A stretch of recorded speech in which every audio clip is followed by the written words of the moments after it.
तो अब जैसे जैसे कई देशों के बीच में तनाव बढ़ता जा रहा है, वैसे वैसे क्रूड ऑयल यानी कि कच्चे तेल की कीमतों पर असर देखने को मिलने लगा है। लेकिन आपको जानकर हैरानी होगी कि दुनिया के कई डेवलप्ड देश भी कच्चे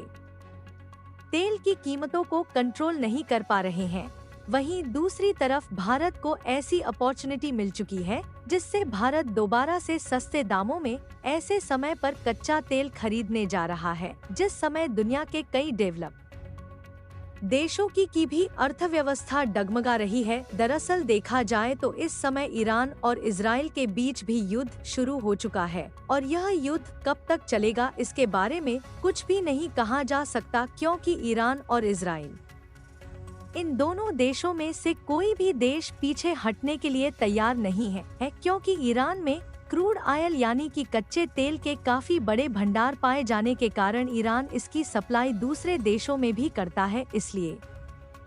कच्चे तेल की कीमतों पर फर्क देखने को मिलने लगा है। लेकिन हमारे लिए अच्छी बात यह है कि क्रूड ऑयल की कीमतों के फ्लक्चुएशन से बचने के लिए भारत को नया रास्ता मिल चुका है। दरअसल हाल ही में एक खबर निकलकर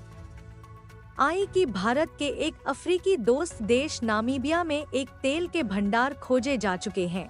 जहां पर लगभग 10 बिलियन बैरल्स क्रूड ऑयल मौजूद है, जिससे भारत नामीबिया से सस्ते दामों में कच्चा तेल खरीद सकता है, जैसा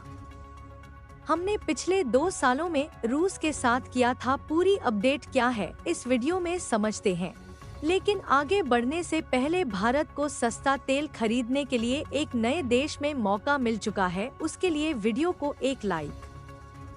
करके चैनल को सब्सक्राइब जरूर कर लीजिए, क्योंकि यह आपके लिए 1 सेकंड का काम है, लेकिन इससे हमारी काफी बड़ी मदद होती है। असल में इस समय देखा जाए तो दुनिया भर में 3 युद्ध चल रहे हैं और जो युद्ध चल रहे हैं वह रुकने का नाम नहीं ले रहे हैं कि उससे पहले दूसरे युद्ध शुरू हो जा रहे हैं, जैसा कि हाल ही में ईरान और इजराइल के बीच हो रहा है। और ऐसा देखा गया है कि जब जब कई देश युद्ध में सिमट है तो कच्चे तेल की कीमतों में भारी चढ़ाव देखने को मिलता है और कच्चे तेल की कीमत बढ़ जाने के कारण महंगाई आसमान छूने लगती है, जिससे आम जनता को महंगाई से काफी दिक्कतें आने लगती हैं, क्योंकि कच्चे तेल की कीमत बढ़ने से डीजल और पेट्रोल के दाम तेजी के साथ बढ़ते हैं, जिससे ट्रांसपोर्टेशन कॉस्ट बढ़ने लगती है। और देखा जाए तो समुद्री जहाज से लेकर ट्रक तक जिन वाहनों का उपयोग सामानों के ट्रांसपोर्टेशन के लिए किया जाता है, यह सभी डीजल और पेट्रोल से ही ऑपरेट होते हैं। लेकिन अगर आपने नोटिस किया हो तो लगभग पिछले 2-2.5 सालों से रूस और यूक्रेन के बीच युद्ध चलने के साथ साथ इजराइल और हमास के बीच भी युद्ध चल रहा है। लेकिन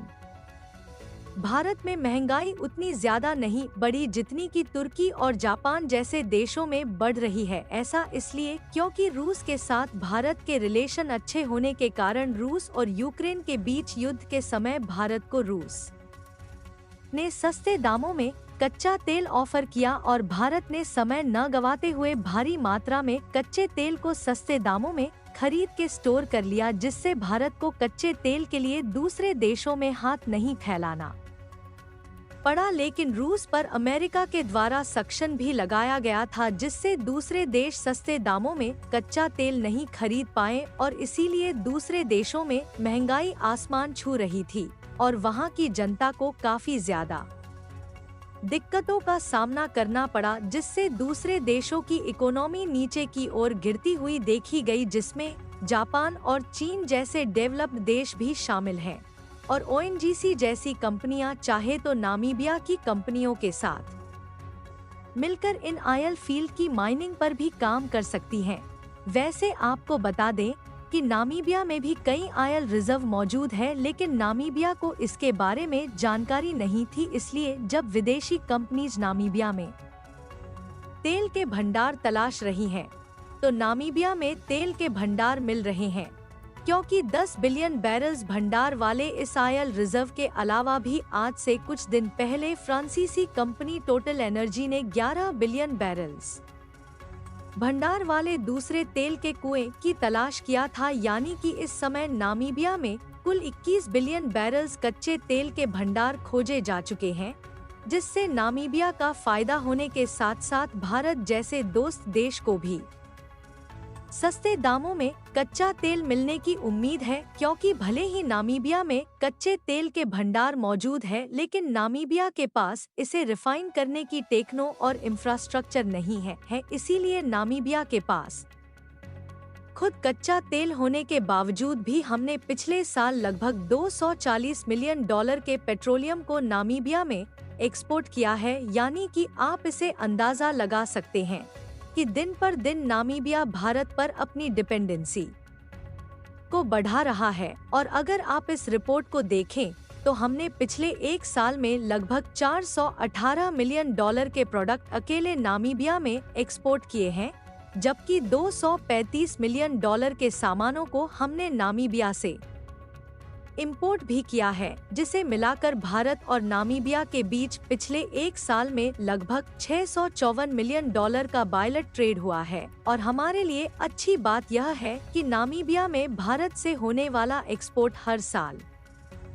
बढ़ता ही जा रहा है, जिसमें पिछले एक साल में 178 पर की ग्रोथ देखी गई है। यानी कि देखा जाए तो भारत और नामीबिया के बीच माइनिंग और energy infrastructure development, education, agriculture और भी ज्यादा बढ़ाया जा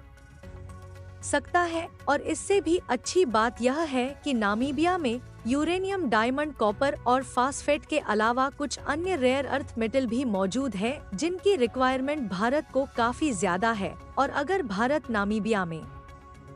अपने ट्रेड रिलेशंस को बढ़ाता है तो इससे इन दोनों देशों का फायदा होने वाला है। बाकी आप लोग अपनी राय कमेंट में बताइए कि भारत युद्ध के समय भी नामीबिया से सस्ते दामों में कच्चे तेल को खरीदकर महंगाई को